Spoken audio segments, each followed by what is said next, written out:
All right, so I'm about to do an interview with Derek Mateer, but I wanted to stick this up on YouTube. This is Edgel Bud Crow, who was at the White House that day, and he's going to talk about what happened that day with Elvis, as well as what color his suit was. All right. So let me know what Well, you let's think have about some this, fun okay? this morning. How many of you have seen the movie Forrest Gump? This is my Forrest Gump experience. Remember in that photograph they show him with Lyndon Johnson and other presidents, and like, how did he end up in those situations? Well, this is my Forrest Gump experience. It's also the one completely fun day I had on the White House staff. So it's not to say, Tim, that there weren't other great days, but this was by far the most fun day. Before starting, I would just like to mention that I do have some shipmates here, Gary and Marge here, T. Winkle, and Bob and Nancy Boussier. There they are. And Gary was the supply officer on the USS Yorktown, and just before coming out today, I wasn't sure whether I would get my suit coat, which I had left in my brother-in-law's house, and Ann, my wife, brought it over this morning, and I saw Gary. I said, I need your coat. And without thinking, he just took it off and handed it to me, and actually it fits better. Yes, you got it back. You got it back. It fits better than the one I'm wearing right now. So Gary, let's talk afterwards about. Also, my wife Ann Horton is here, her brother Peter Horton, and my son Jamie is filming this. He's a new filmmaker, and we have worked out a contract for this process here. So hi Jamie, and thanks for doing it, and his friend Fidelia is here as well. So I tried to find the suit that I wore on December 21, 1970. I've haunted thrift shops. I couldn't find it. So we're going to have to deal with just the ones that Elvis wore and the president wore on that day. So what happened? Well, this is, I believe, a Friday morning, December 21, 1970. I'm sitting in my office.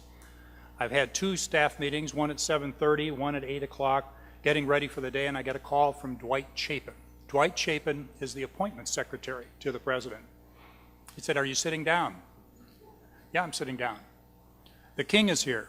I looked at the president's schedule. I said, "What king? There are no kings on the president's schedule." He said, no, not any two-bit king. The king of rock, he's here." "Right, Dwight. Okay, this is going to be a long day," because I'm not quite believing this. He said, "No, I'm reading a letter from him right now. It's written on American Airlines stationery. He wants to meet the president." I said, "Okay, and he wants to help the president on the drug problem." "Okay. Why don't you read the letter and then tell me whether or not you think we ought to arrange a meeting with the president?" Now, in the White House, we have a system called the red tag system. This is before emails, and you could send things immediately from office to office. So he put a little red tag on this American Airlines stationery, and a messenger ran it over to my office. And he brought it in, and I started going through it. And I looked at it and was, well, you know, this is like 5th or 6th grade quality writing. Dwight's daughter could have done this. Now, I belong to a group of about 8 people who played practical jokes on each other all the time. So I thought, I'm being set up. This is the Christmas practical joke that Dwight is playing on me. So I didn't quite believe what was happening. Well, anyway, I started going through the letter, and I thought, you know, this is really pretty thoughtful. It's expressing the concern for the country. He said that in the letter, it said that the hippie elements, SDS, the Black Panthers, do not consider me their enemy, and I can talk to just about anyone. He said, I want to be of service to my country. I want to help the country out, and I want to pay back for a lot of the good things that I have received. He said that he was staying at the Washington Hotel under the name of John Burroughs. I know I played against Burroughs High School, but I didn't know who John Burroughs was in Elvis's life, but that was the name that he was using. And then he said, I would like to see if I could get a badge or a credential of a federal agent at large. Now, we had FBI agents, we had Bureau of Narcotics and Dangerous Drugs agents, we had customs agents, but we don't have federal agents at large, at least not then. I don't know what we have today. So anyway, he said that he wanted to help out just so long as it would be kept private. Now, that's a challenge when you think about the King of Rock being brought into the West Wing, going into the Oval Office and back out, and to keep it private. We did have a tunnel that we used on occasion from the East Wing to the Treasury Department to bring people in secretly, but I didn't figure that was quite the right way to do it that morning. So anyway, after reading the letter, it seemed really beyond Chapin's extraordinary skill. Had a practical joke. So I called the hotel, and Jerry Schilling answered the phone. I introduced myself. My name is Bud Krogh. The letter that Mr. Presley has written to the President has come to my desk. I'd like the opportunity to meet with you and see whether or not a meeting with the President could go forward. And I called Dwight then and said, I'm going to be meeting with Elvis and his two bodyguards, members of the Memphis Mafia, Jerry Schilling and Sonny West. So Dwight said, okay, I'll do a memo to Bob Haldeman. You meet with him and then tell us whether or not you think the meeting ought to go forward. So I thought that at this point, I wasn't quite sure that we could have the meeting go forward without something unusual happening. So what you do in those situations is you write a script. You write talking points. You write talking points for the President. You write talking points for the guest. It's sort of like a one-act play, Peter, with no rehearsal. It just happens. And you hope that they're going to stay somewhat close to what you think about. And I'm thinking about what we're going to be saying. Well, about that time, they'd gone back, and I called over to the Washington Hotel, and I said, come on over, and they came over, and they came through the northwest gate in the old executive office building. And he came down that hall to my office. My secretary went out, and she too wasn't too sure that this is for real. And she saw them come down, came in, she said, he's here. And this is Elvis Presley, Bud, and he's got two big guys with him. Okay. And they walked into my office, and there he was, wearing that, I think it's dark purple velvet suit, dark purple velvet suit, dark purple velvet suit. He had a silk shirt, he had gold medallions, and a very large gold belt buckle. He sat down. I wanted to see what was on that gold belt buckle, but I couldn't without embarrassing myself, so I didn't want to get on my knees and look at it. I just kept looking at it, and he told me that this was something that he had won for setting attendance records at Las Vegas, and so that helped me. And so then he started to talk about what he felt about the country. He said, I love my country. He said, I've gotten a lot from it, and I'd like to pay it back. He said, I served in the Army. He said, I thought it was my duty to do so, and I want to do something to pay it back. And I told him about working with some people disc jockeys and other celebrities, like Cousin Brucey, Murray the K, Roger Staubach had come, Jack Webb had come, Billy Graham, others had come to help the President. And then he said, I very much support law enforcement around the country. I believe in what they're doing. And during the meeting, he kept scratching at his neck and said, I've got this rash, see, but it's nothing big. And I'm looking to see, oh, yes, you do have a rash. And so he said, but I would like to have a credential. And he didn't say anything more about the credential at that point. So we finished the meeting. And I told him I'd call over to the hotel and let them know whether or not the meeting ought to go forward. So this was sort of an audition that you have before you would go in and actually meet the President in the Oval Office. So I finished my talking points as to what I thought the President could say, what Elvis could do. We had a little theme that I was working out with Jeff Donfeld, my staff assistant, said, let's get high on life. There's a nice thought. Let's do that. It's better than drugs. Maybe he can help with a TV special, and maybe he can work with the White House staff. And I'm typing this out on my typewriter right behind my desk and trying to, because this is what's going to go to the President, what he will look at before the meeting goes forward. So I call over to Dwight after he'd had a little time to read it, and he said, Bob Haldeman has approved the meeting. Well, that Bob Haldeman was not known to a lot of those younger staff people as droll or funny. But what Dwight wrote in the memo is that I think the President ought to start meeting with some young people outside the government. Let's start with Elvis Presley. And in the corner of the memo, Haldeman wrote, You must be kidding. But then he approved it. He put H in the approval section. So now I've got the meeting set. So I called back over to the hotel, talked to Jerry Schilling. The meeting is on. Why don't you come back over in about a half an hour and we'll set it up. Now, understand, this is absolutely miraculous that someone can come to the White House at 8:45 in the morning and a meeting gets approved at 11:15, and we're asking him to come over at 11:45 so I can usher him into the Oval Office.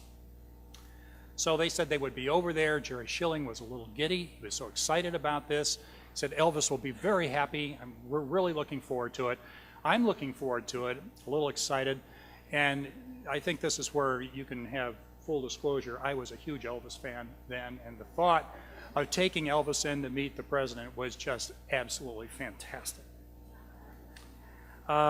He had also, and I hadn't picked up on this, in the letter that he had written, which I think there's a copy of it out there in the display, you'll notice that there's a little PS at the bottom that said, and I have a gift for you which you can take now or later. But he didn't specify what that gift was. That came later. And it came as soon as they came into the lobby of the West Wing.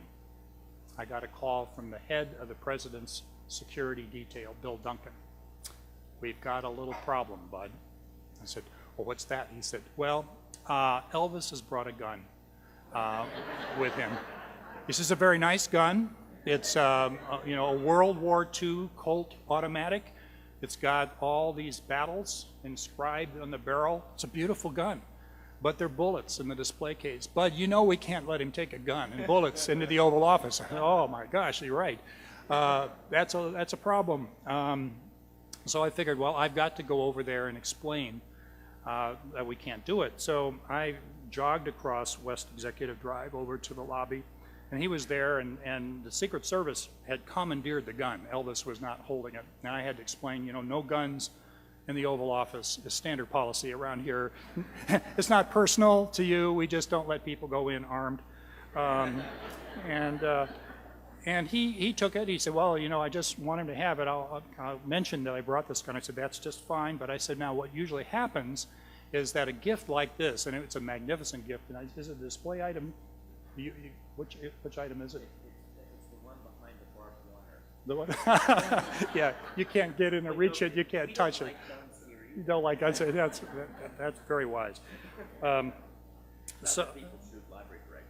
No, but actually at Graceland, when I did visit, I was shown where Elvis would step out the back door of his house and shoot.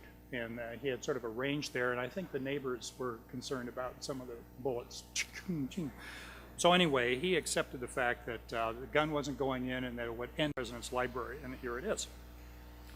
He then had shown me some of the things that he wanted to show the president. He had some badges from various law enforcement departments around the country. He had a picture of Priscilla. He had a picture of Lisa Marie. And he just wanted to take these in and sort of show the president. Well, this next section is entitled Show and Tell and Ask. Now, I had thought that because Elvis had entertained millions of people around the world, that he would walk in the Oval Office and feel at home or feel comfortable. But that wasn't the case. He walked in and he stopped right inside the door. Now, it was the president was behind his desk. This was the door that leads across to the Roosevelt room. I had come in, the Secret Service had ushered us in, and Ollie Atkins, who was the White House photographer, was over in the corner, ready to take snapshots of us. Elvis stopped, and he looks up in the ceiling, and emblazoned in the ceiling are eagles in the plaster. In the floor and the carpet are eagles. There are eagles all over, eagles on the service flags to the right of the president's desk, and it's like, I couldn't see what his face was like because I was right behind him, but it was like, wow. It's just like I'm in the Oval Office. And remember, this is a poor boy from Tupelo, Mississippi, who has come into the Oval Office 2 hours after he arrived at the Northwest Gate. So he was a little awed by that surrounding. Well, I nudged him across the floor over towards the president's desk, and the badges got dumped out on the desk along with the pictures, and we go through show and tell like we do in school, 4th grade, 5th grade. Here's a picture of my wife. Oh, this is a lovely picture, lovely. I hope I don't do, no disrespect to the president, but this is burned into my memory, so I'm going to give it to you just the way I heard it. I want to know who was more awkward, Elvis Presley or Richard Nixon? No, I was, by far. Yeah, yeah, they were cool and coordinated and smooth, but I was just stumbling around with my notepad and all the rest. So he's showing the president these pictures, and Lisa Maria, and oh, she's pretty, it's a pretty bonnet that she's wearing. And then he leans over and he says, do you like my cufflinks? Well, apparently Vice President Spiro Agnew had given him cufflinks out here in California 3 weeks before, and the president said, oh, lovely cufflinks, reaching, looking at them. Then the president figured, okay, enough of show and tell, let's get a real formal photograph here. So he takes Elvis over to the flags, where the service flags are, and then Ollie Atkins took several photographs there, and one of them has become an immortal photograph. Last I heard, 39,000 or 40,000 photographs had been purchased from the National Archives of the two of them in front of the service flags. It's a profit center for the National Archives right now. And maybe here, do you get all that stuff pretty soon? Or We're going to get a cut. you got to get a cut. We're more entrepreneurial. So after the photograph was taken and we've gone through show and tell, they start talking about things that were not on my talking points. I have no idea where this conversation is going. And Elvis says, well, you know, I've been playing Las Vegas. And the president says, yeah, I understand it's very, very difficult to play Las Vegas. And I had no idea what he was talking about. Or when did you play Las Vegas, Mr. President? I'm not surprised, but it's a tough room. It's a tough it's a tough room. So anyway, they talk about Las Vegas, and then Elvis said, I do my thing just by singing. He said, that's the way that I'll get my message across. The president, good, that sounds good. And then he said something, you know, the Beatles came to America and they made a lot of money and they said some anti-American things. The president said, say what? And they said, they did what? And he said, they said some anti-American things. The president looking at me, I don't know what he's talking about. But I think at that point, this is December 21, 1970. Remember, the Beatles had become probably the most popular singing group in the world. And maybe he had eclipsed Elvis at this point, and there was maybe just a little edge of jealousy that crept into that conversation. Then Elvis said, well, I've been making a study of communist brainwashing. The president was really mystified by this. And now he'd written this out in his letter, and he told me about it, but I couldn't see where this was going. This seemed to be going into uncharted water. And then he said, and there's been a loss of respect for the flag. The president said, well, that we're in safeguard. Yes, I agree with that. And then I tried to bring it back into the purpose of the meeting. I said, Mr. President, Elvis wants to help us out with the drug program, but we've got to keep this very quiet and private. Now, about this time in the meeting, each of them, I think, had come to the realization that their respective constituencies might not understand why they were meeting together. And so they're going, yes, I think we should keep this private. Keep your credibility is the way you just make sure you keep your credibility.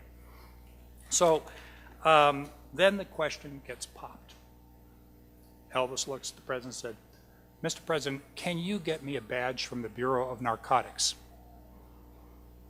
The president looked over at me and said, Bud, can we get him a badge? I thought this, but didn't say it to him. I said, you're the leader of the Western world. You want to get him a badge? We can do that. What I did say was, yes, sir. I think we can get him a badge. We'll see that he gets one.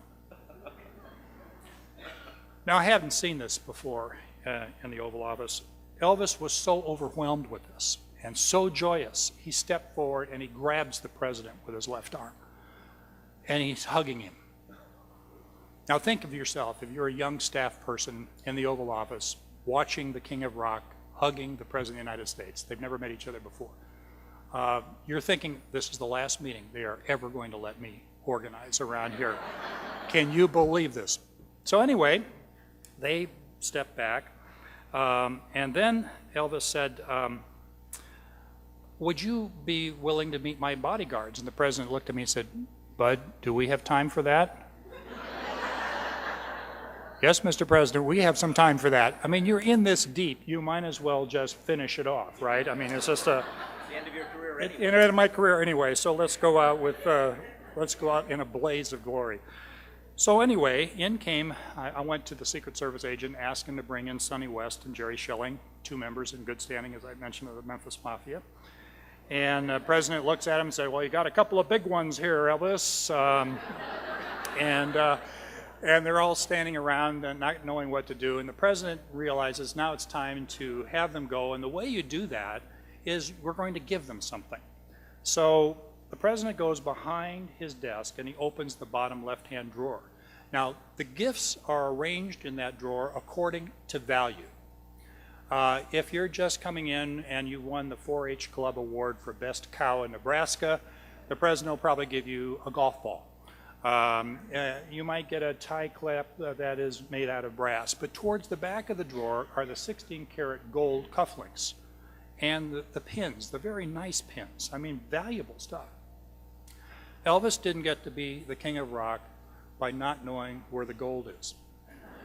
And my abiding memory of this meeting is Elvis going behind the desk with the president.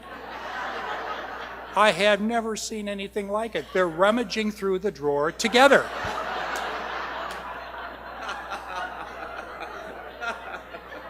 And then Elvis comes in, remember, Mr. President, they've got wives and sweethearts, back into the drawer.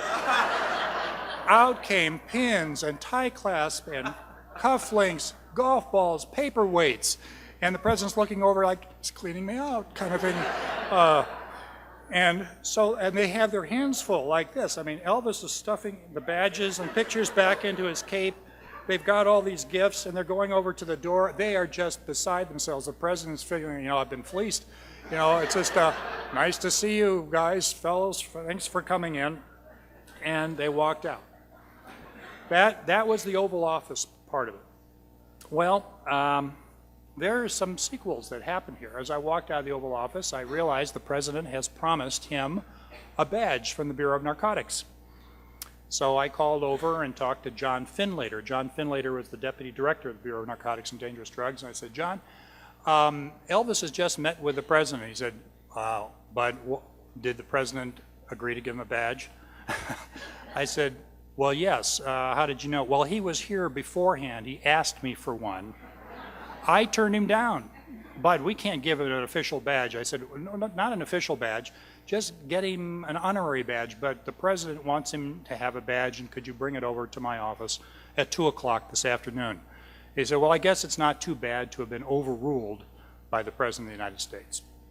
So wanting to continue this meeting with Elvis a little longer, I said, are you guys hungry? Would you like to have lunch in the White House mess? Yes? I mean, that's how fast the yes came to the mess. Yeah. So this was a power lunch beyond all power lunches. Now, the White House mess is a jaded place because people will bring guests there from the Senate, from the House. They'll bring famous people from all around the country. But imagine what it's like walking into the White House mess with Elvis Presley, with that beautiful dark purple cape, his medallions, 2 bodyguards, table for 4. And I'm hosting them. You have bobbleheads in baseball, and swivel heads, they walk in. What is this coming in? Oh my gosh. It was the best hour I ever had in the White House mess. I don't remember what I ate. Probably a cheeseburger, Jamie. I think that might have been more likely. But there we were. Before he sat down, Jerry Schilling went over and he held the chair for Elvis, and the king sat down. I mean, this was just absolutely amazing. Well, we finished lunch and went back to my office, and John Finlater showed up with a badge. On the way to my office, Elvis stopped off at a number of offices to greet secretaries who were incredulous. I mean, he walked in and say, hi, Elvis Presley, and we'd hug him. It's amazing. So, what happened? Wouldn't you have thought that if you brought Elvis Presley into the West Wing, into the lobby, take him into the Oval Office, back through the Roosevelt Room, down to the White House mess, walk the halls of both the West Wing and the old EOB, that somebody might have mentioned it to the press? Not one word. I have a new theory of how to keep things top secret. whatever you think is very secret, you invite a rock star or a major celebrity to the White House, you talk about it with him, and nobody is going to hear about it. It's going to be absolutely secret. I mean, top secret stuff gets out all the time, but a meeting with Elvis Presley, you would have thought somebody would have picked it up. No one did. Well, until 13 months later. Jack Anderson, who was the great columnist, wrote the column Merry-Go-Round, got a copy of the galley of the book that John Findlater wrote, his own memoirs. And in that galley, he describes Elvis coming to the Bureau of Narcotics, requesting a badge, his turning it down, his going to the White House, getting one from the president, and told the whole story. That was January 27th, 1972. So from December 21, 1970 to January 27th, 1972, that's a 13-month period, maybe 14 months, totally secret. Nobody knew about it. I find that absolutely amazing. So that is the story of the day Elvis met Nixon. There are a lot of details that are coming in about what happened beforehand and what happened afterwards since I wrote the book, and just one sequel that I want to tell you about. After Mr. Nixon resigned, you remember, I think he was pardoned in September, and he was stricken with phlebitis, I think, almost right away thereafter.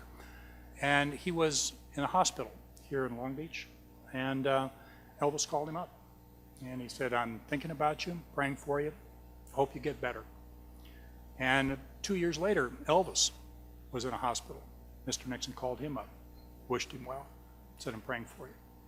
So something happened during that meeting where these two people met each other, maybe recognized some common traits, some things that they'd gone through together. I just thought that was a beautiful sort of story towards the end of it, that the two of them made contact with each other. And I think that's why this is just a great display, Tim, that you've got here. So that's a story, and I'd like to take any questions anybody might have. Yeah.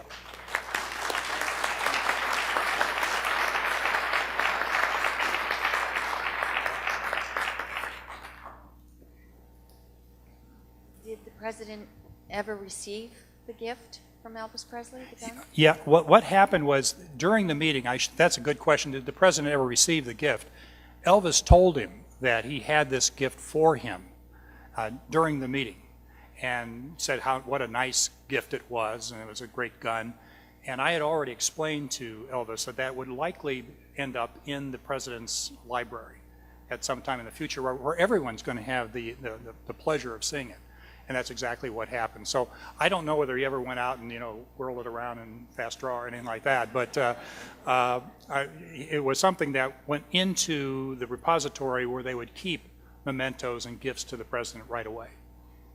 And it's chrome plated, and apparently I've learned that there are 5 guns that were made like this. And I was talking to the head of the Secret Service Special Weapons Section, who said that he knew somebody who had another gun just like this. So, I mean, it's interesting how this meeting has spun off other stories about things that I didn't know about beforehand. And by the way, there is a strain of people, and I know there's nobody here who would think this, that feel that Elvis was deputized during this meeting and was given an authentic badge from the Bureau of Narcotics and Dangerous Drugs, and that he became aware of a drug operation, and he had to go undercover, and he left Graceland, and he's now working as a lineman for a utility in Montana. And that all happened in this meeting. And I had somebody call up on the telephone when I was doing a radio program once and said, Mr. Krogh, this is a wonderful story. It's just pure fantasy. I know he's in Montana. I said, well, okay. When you find him, tell him I'd love to see him. I've written a book about it. I'd like to give it to him. So, yes, sir. 2 questions I forgot to ask you. What was your position at the time in the White House? Let's see, this is December 21, 1970. I was Deputy Assistant to the President for Domestic Affairs. And the other question is, knowing what we know about Elvis now, was there ever a feeling afterward that Elvis had pulled one over on the White House to get this badge? And whether Elvis had pulled one over in the White House? Maybe a little, but it was so great, I mean, yeah, because I was sort of the pullee, I guess, or the pulled. Maybe a little bit. I mean, he obviously wanted that badge. And by the way, how many of you have been to Graceland? Have you gone down that hall and you know where all of his awards are, and you'll notice when you go there that this badge is prominently displayed. And there's, you know, the wallet that men carry in their back left-hand pockets gets worn if you carry something a long time, and you'll notice that that wallet is really well worn. And I talked to Jerry Schilling not too long ago, and Jerry said, "Oh, Bud, he carried it all the time." This was one of his most valued possessions. So when you all go to Graceland, I'm sure you all will, look for the badge. It's right there. Yes, ma'am. Hi, just out of curiosity, did the president listen to his music, Elvis's music in the White House? He was more into Rachmaninoff than rock. You know, I don't think he did. At least I don't think there's anything that has been written about it that I don't think so. Now, whether Trish and Julie listened to Elvis's music, you know, that's entirely possible. The president did listen to the guest speaker. Oh, we did? Yeah. Well, Brought the guest speaker to the White House. well, yeah, and so I'm trying to think. There were some other groups. Fifth Dimension came. Johnny Cash came. Elvis never performed at the White House. Now, that would have been something. If he sort of did in his own way in the Oval Office, but and he looked like he could have actually. Did Jerry Schilling ever? I'll ask a question. Did Jerry Schilling ever explain to you why he was wearing the Vegas costume? I mean, did he actually walk around in costumes? I think these were his street clothes. I mean, I know. When he first walked into my office, now understand, White House attire is normally black suit, brown suit, gray suit, blue suit. It's got to be funereal or you don't wear it. Now, It's a happy place. it's a happy place. You know, white shirt, yeah, happy place. That's why I wrote this book. This is really a happy time. But when he first walked into my office wearing this outfit, I went, uh-oh, this could get a little dicey. This is, I don't think the Oval Office has ever seen anything quite like this before. But what the heck? Let's do it. So, Thank you. Yeah. no, I don't. Yes, sir. Mr. Crow, did President Nixon ever visit Graceland, and did Elvis ever come to the Nixon Library? I don't think the president ever visited Graceland. Tim, I No, but Ron Ziegler, who was the president's secretary, who was great, he graduated with the president. yeah, and Elvis, I don't think there, you know, Elvis passed in 1977, so that would have been before the library was set up for him to come. But I think he probably would have. So maybe he did. Maybe he's here right now. I know, right? That's what you're going to say next. It's I don't know. It's yeah, it could happen. In fact, I've got to read you something that was in the book, and this is the letter that that Richard Nixon wrote. And by the way, I think we're going to have to reprint the book at some point because we published it 12 years ago and they're all sold out. It's Amazon is selling it at outrageous prices and eBay. But the president wrote this, I think it would have been 8 days before he passed away. And this sort of shows you the kind of man that Richard Nixon was. To fans of the King, I am pleased to be able to congratulate Bud Krogh on the publication of The Day Elvis Met Nixon. When we met in the Oval Office in December 1970, I was greatly impressed by Elvis's sincerity as he described his concerns about the negative influence on young people during that turbulent era of the Vietnam War. This account of how the meeting was planned and what was discussed shatters many of the myths that have been spread by the media. And then he says something nice about some of the junior staff people. And then he concludes with this: it remains to be seen, however, whether the author of The Day Elvis Met Nixon will be resourceful enough to be able to arrange for Elvis to appear at a book signing. Richard Nixon, 4/14/1994.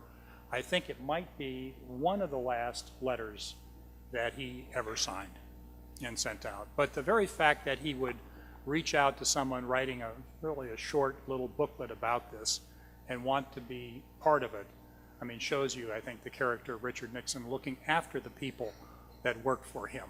And I just think that's just a beautiful part of his life. Yes, ma'am. Hi, I was wondering, what were your conversations with the president like after you did meet with the king? What was my conversation with the president like after meeting with the king? Well, I never met with him again. No, it's we never talked about this. We had conversations about the International Narcotics Control Programs, the District of Columbia Affairs, all kinds of substantive issues. But it was almost like the meeting had happened, but there was a barrier about talking about it. We just didn't talk about it because if you mention it to somebody who heard about it for the first time, they could well get out in the press, and I think we felt obligated. This was very clear from the start that Elvis wanted to keep this private, and we saw it in our interest as keeping it private as well. And that staff had a propensity to keep a lot of things confidential, some of which probably have been better if we disclosed it. But were you involved in the visit of the Godfather? Visit of the Godfather? Well, James Brown visited us. Oh, I didn't see that. No, I wasn't there. Maybe this was my one shot. This is your one shot. Yeah. So the Godfather soul position became. Yeah. Did they hug? I don't know. I wanted to have James Brown visit. It's too late. Well, the next title of the book is The Day Elvis Hugged Nixon. I think that's got a little more zing to it than met. Yes, ma'am. I bought the T-shirts here with the famous Elvis and Yeah. the president, and I gave them to my teenagers, and they laughed. And I was wondering what the public reaction was when it came out that they actually did meet 13 months later when the public found out about the meeting. I think it was incredulity. Really? They did what? They met? Huh? What? Are you kidding? Kind of. Because, but remember, it's not a story at that point. It's 13 months later. It would have been, I don't know, it's 22nd of December, 23rd of December. It would have been a pretty darn big story. But, the press is not that interested in stuff that happens that long ago, except this one somehow began to take off after Nixon left office. And when you look at that picture of the two of them, you go, I don't get it. It's how do those two get together? Now, well, we had a wonderful designer do the book, and we'll probably use some of these things, but there's some similarities between the two of them that we tried to put in the book. Now, both of them lived in what? Big southern mansions, beautiful big houses. They both were driven around in large Stritch limousines. They both had bodyguards around them all the time. They both had their unique gestures. Remember Nixon? Okay. And remember the one with Elvis, like that? So, and they both had little decals named after them. So we took all these things where there were similarities and put it in the book, even though they looked quite differently. I don't think Elvis ever dressed like the president, and I know the president never. No, you got to say no to that one, Tim. I just started in this job. I haven't been through So, but they liked their shirts. Do you still have the shirts? Can you still get the shirts? No. Oh, I'll never be forgiven if I don't talk about the merchandise. Oh, right. Okay. Any other? Yes, ma'am.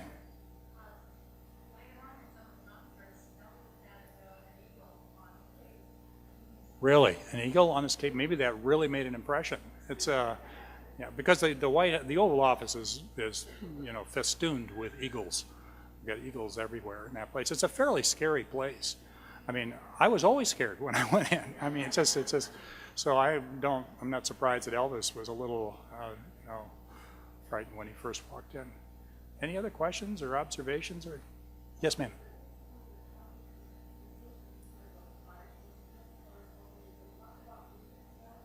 All right, everybody, what did we learn from that? We obviously learned that Bud said it was a purple suit, right? A dark purple suit. Okay, we heard it there. And he's not the only one. Dwight Chapin said it was purple. Okay? So TCB TLC, I'm about to hop on this video with Darren Matera. That'll be uploaded tomorrow.